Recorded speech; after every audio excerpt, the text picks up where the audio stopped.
So I think it's important as a teacher to have a foundational understanding of media technology because our children are more technologically advanced and have access to more advanced technology than any person, not person, but any child that's ever been alive. They're the youngest generation with the most amount of stuff available to them.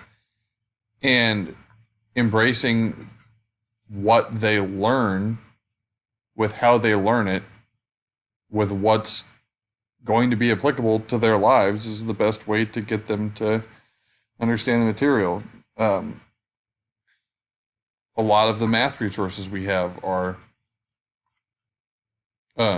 digital. Embark Online has videos for the kids to watch, and they have exit ticket solutions and other resources available that children will need to use.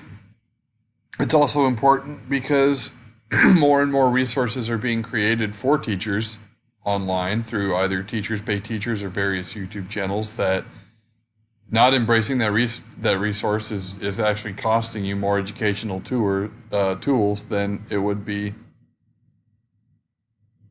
if you just taught it traditionally. I'm a pretty old school teacher. I typically tend to do things on the board. I tend to have a lot of books. I tend to do things pencil and paper and grade that way. But we're living in a curriculum based world where that's quickly not being the norm. And Mastery Connect, which is a resource that a lot of teachers use, is, I use it for ELA and I use it for math mostly, but there are other applications to it that go across curriculum. You may also link standards that way in ways that you couldn't beforehand. Technology allows us better access to cross-cutting concepts.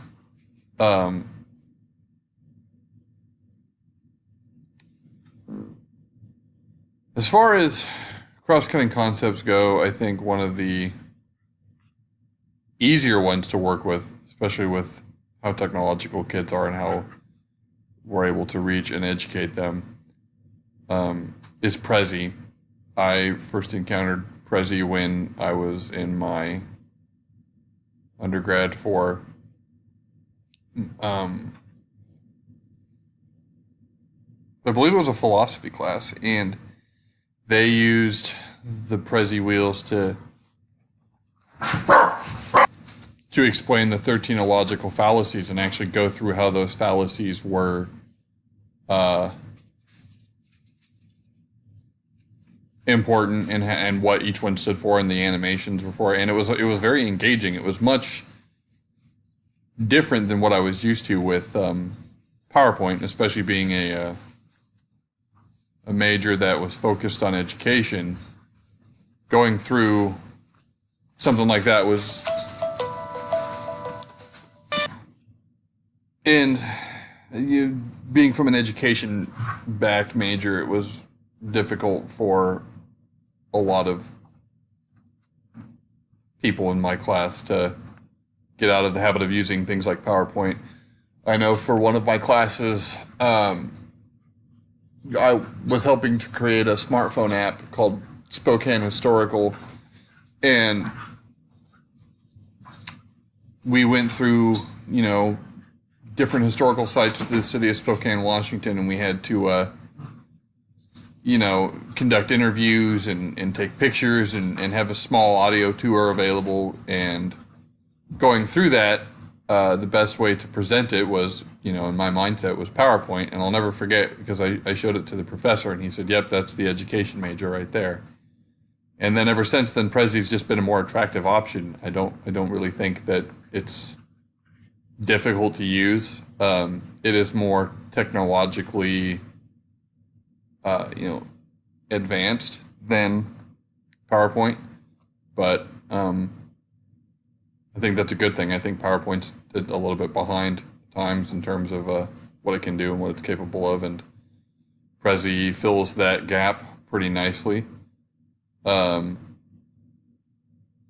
think the challenge of Prezi is just opening yourself to something new, and it's always challenging when you first encounter something new, and the different amount of templates that Prezi can present, and the different amount of effort you need to create a Prezi that's appealing, that's engaging, and that's fun to create is the hardest part. I think that's the biggest challenge with creations tools like Prezi.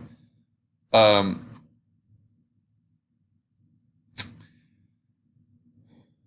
would have to say most of the technology that I've used in the past is mostly beneficial. I wouldn't describe it. I wouldn't describe any of the technology I've used in the past as being not beneficial. Screencast was very interesting. It's certainly a different tool, having to sit here and look at yourself talk at a computer screen for 15 minutes at a time, but it presents unique learning opportunities, engaging what you can do on screen and going through and showing your students, hey, this is how we create a PowerPoint. Let's put this picture in. Let's title it this. Let's do that. Because sometimes, like I said earlier, I'm an old school teacher, and if I have to go through and do things pencil and paper, there's just some things that are lost in translation. And my kids are so technologically minded that sometimes pencil and paper is just foreign to them. So it's honestly just easier to embrace the new technology and to go through and teach it that way than it is to try and figure out something else. Screencast also makes it really easy so that you can just upload your videos directly to YouTube. There's no second process. You finish recording the video, you hit done, and it asks, hey, you want to upload this to YouTube? And simplicity matters. If I don't have to go through a third party or log into another website with another set of passwords and hassle with client-based issues, then hey, that's something that I've always enjoyed. Another one that I've used that was very interesting is Zoom. Professors in my classes here at Fort Hays have used Zoom to conduct meetings with multiple students at the same time so that we're all able to communicate whatever issues we're having in class, along with, hey, this is the assignment we're doing, this is the rubric for the grades, and this is how it's going to look, and this is what's coming up in the next week. Do you have any questions? It's not without its fault. Zoom can be difficult to watch because you're sitting there and there's different cameras popping on and off from people who are talking, and if two people talk at the same time, it can be really challenging. But I don't believe there's really a heavy downside to it. I think once you finally get used to it, that it can be a very effective tool. So I would say all in all, for media creation, the biggest benefit is getting tools that you can engage your students in, that are familiar to them, and that are,